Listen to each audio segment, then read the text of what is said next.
أعوذ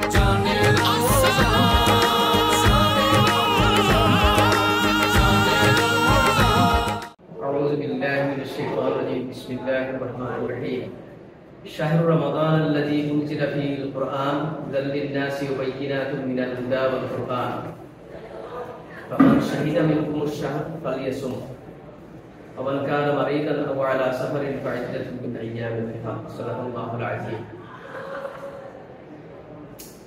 সুধীবৃন্দ,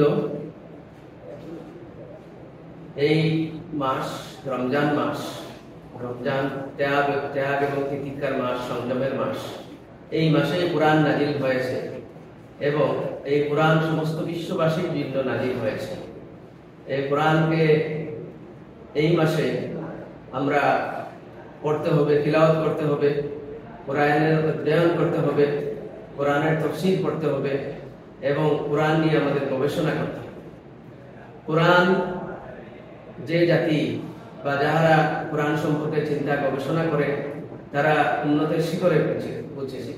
আমরা দেখি যে তদানীন্তন আরব সমাজ, সেই সমাজে পাপ পঙ্কিলতায় ভরা ছিল, কিন্তু হুজুর সাল্লাল্লাহু আলাইহি সাল্লামের উপর কোরআন অবতীর্ণের ধারা যখন আরম্ভ হয়েছিল এবং দীর্ঘ 23 বছর আমরা দেখি যে আরবের সেই পাপ পঙ্কিলময় সমাজ শান্তির সমাজে পরিণত হয়েছে।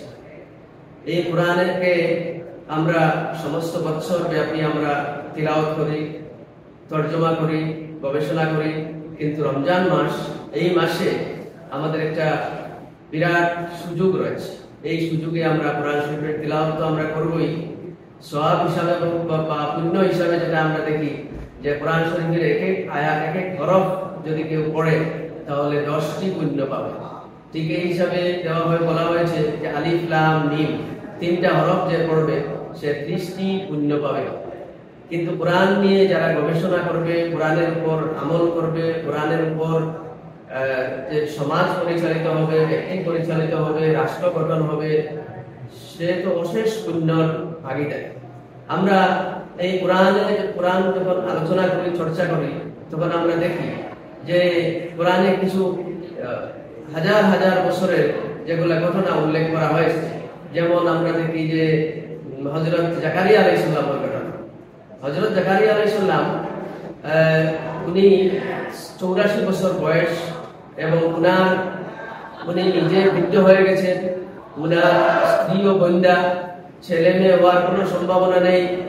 উনি যখন দেখলেন যে মরিয়ম বা মেরি আমরা যাকে উনি উনার ইবাদত গাহে খাদ্য সামগ্রী, ফলমূল পেয়েছেন, দেখতে পেয়ে উনি জিজ্ঞাসা করছিলেন যে আনতালা কি হাজা, এইগুলা কোথা থেকে এসছে? তখন উনি বলছিলেন যে হাজা মিন ইনদিল্লাহ, এটা আমার আল্লাহর তরফ থেকে। তখন জাকারিয়া আলাইহিস সালাম আল্লাহর কাছে দোয়া করলেন যে আল্লাহ তাবারক ওয়া তাআলা আমাকে একটি সুসন্তান দান করেন। এবং জাকারিয়া আলাইহিস সালামকে বলা হলো যে ঠিক আছে, তোমাকে একটা সন্তানের খবর মানে একটা খবর দেওয়া হলো। তো দেখা গেল যে এই ঘটনা থেকে আমরা কি শিক্ষা পেলাম?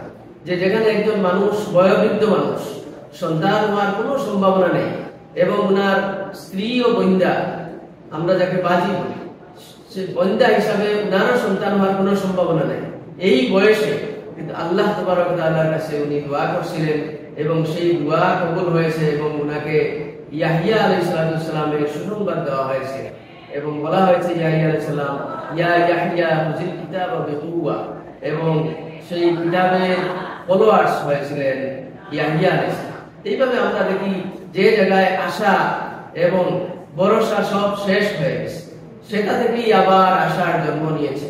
আমরা যদি এই পাপ পঙ্কিলময় সমাজে আমরা এখন একদম নিরাশ হয়ে গেছি যে এই সমাজ আবার কখন সুন্দর হয়ে ওঠার সম্ভাবনা নেই, কিন্তু আল্লাহ তাবারক ওয়া তাআলার কোরআন শরীফ বা কালামুল্লাহ, আল্লাহর বাণী যদি আমরা পাঠ করি তাহলে দেখি যে আমরা এই নিরাশার মধ্যেও আশার আলো এই আল্লাহর কোরআন থেকে আমরা পাই।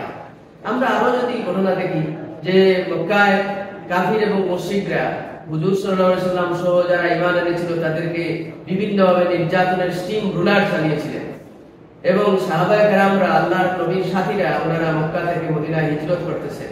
আল্লাহ রাসূল সাল্লাল্লাহু আলাইহি সাল্লামের উপর হিজরতের আদেশ তখন এসে, কিন্তু যখন আসলো তখন আল্লাহ রাসূল সাল্লাল্লাহু আলাইহি সাল্লাম উনি মক্কা থেকে বের হয়ে মদিনার উদ্দেশ্যে রওনা দিতে গিয়ে গারে সুর নামে একটি গুহায় উনি লুকিয়েছিলেন এবং উনাদের পিছ পা করেছিল, উনাদের পিছনে মানে মক্কার কাফের মুশরিকরা গিয়েছিল ওনাকে ধরবার জন্য।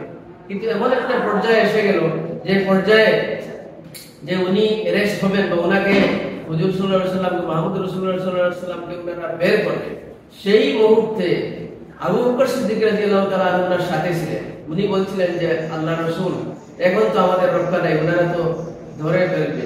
তখন আল্লাহ রাসূল বলেছিলেন লা তাহাফ ইন্নাল্লাহা মা'ানা, যে ভয় করবেন না আমাদের সাথে, ওয়ালা তাহজান ইন্নাল্লাহা মা'ানা, যে ভয় করবেন না, ডরাবেন না, আমাদের সাথে আল্লাহ আছেন। দেখা যায় এই কুরআনই সেই সাহস জুগিয়েছে যে নিরাশার মধ্যে আশার বাঁচার কোনো আলো নেই, শান্তির পরিবেশ আবার ঘুরিয়ে আসবে তার কোনো রেখাও নেই, কোনো চিন্তাও নাই, কেউ স্বপ্নেও কল্পনা করে না। সেই সব সময়ে এই কোরআনের শিক্ষা এবং ঈমানের শিক্ষা আমাদেরকে মানে এভাবে যে নিরাশার মধ্যে আলো জাগিয়ে তোলে। কিন্তু দুর্ভাগ্যের বিষয় আমরা মুসলিম জাতি আমাদের কি হয়েছে, আমরা কোরআন মজিদকে আমরা পড়ি, তিলাওয়াত করি, কিন্তু কোরআনের তরজমার দিকে আমরা লক্ষ্য করিনি, কোরআন শরীফের তাফসীরের প্রতি আমরা খেয়াল করিনি এবং তা বাস্তবায়নের দূরের কথা। এই জন্য রমজান মাস আমাদের অনেক সময় মানে আমরা এমনিই কাটিয়ে দিই। অতএব আহ্বান করছি আমরা সবার প্রতি, আমি নিজের প্রতিও দাবি হলো যে আমরা এই কোরআন শরীফ মানে তরজমা এবং তাফসীরের সাথে অধ্যয়ন করি এবং বাস্তবে নিজের ব্যক্তিগত জীবনে, সামাজিক জীবনে, পারিবারিক জীবনে, রাষ্ট্রীয় জীবনে কোরআনকে বাস্তবায়িত করার জন্য আমরা চেষ্টা করতে হবে। কোরআনের আলোকে আমাদের সমাজ পরিবার গঠন করতে হবে। যদি এরকম করি তাহলে দেখবো যে ক্ষুধাভীতি মানুষের মধ্যে, ব্যক্তি এবং সমাজের মধ্যে আসবে এবং সুস্থ এবং শান্তিময় সমাজের আশা করা যায়। আসুন এই পবিত্র মাসে আমরা ওয়াদাবদ্ধ হই যে আমরা কোরআন শরীফ তিলাওয়াত করব, তরজমা করব, তাফসীর করব, অধ্যয়ন করব, চিন্তা গবেষণা করব যে কোরআন শরীফকে কিভাবে বাস্তবায়িত করা হয়। এই বলে আমি আমার বক্তব্য শেষ করলাম। ধন্যবাদ।